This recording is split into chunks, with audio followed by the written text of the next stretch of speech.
My name is Fozia, and recently, in December, I think it was the 6th, my son was feeling not well. It was about 7 o'clock in the evening. I thought maybe it was a bug, so he went to bed early. I was watching television, checked to see if he was okay. He looked a bit pale, but he was sleeping, so I went to bed. Then 1 o'clock in the morning, he woke me up and said he was feeling sick. And then when he was violently sick and there was blood in it, so we text 999, and within a few minutes the ambulance came.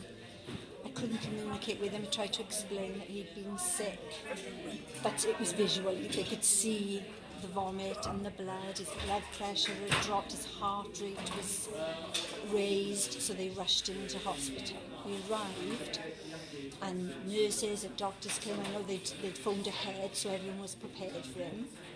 But I didn't know what was going on. I explained that I was deaf and I was his mum. I was trying to ask what was happening. They were asking me questions, but my son was really ill. He couldn't answer anything. And I was the mum. They weren't looking at me at all. And my daughter Abby was trying to explain, but I was like the third person to know. They didn't offer me an interpreter. That should have been automatic, but they didn't offer it. I was really upset. And there was no time for me to say, because my son was looking so ill.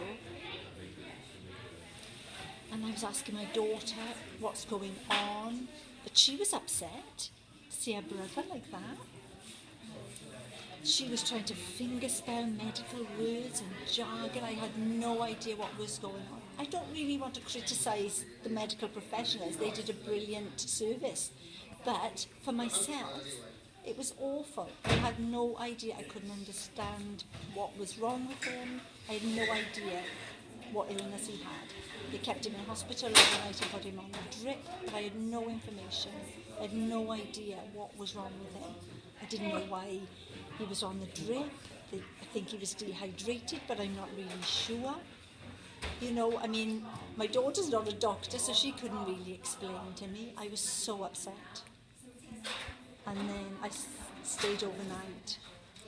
He was put onto a ward, and in the morning, the doctors came around to talk to everyone, and no one spoke to me until 4 o'clock in the afternoon. I was there all day without any information.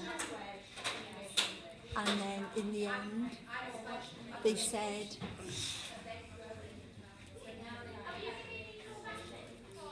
it was an ulcer. He'd had a burst ulcer, and that's what had caused the vomiting and the blood. I found out the following day. I had no idea, I should have known within 5 minutes what he had, and it's not a satisfactory service at all. That's it.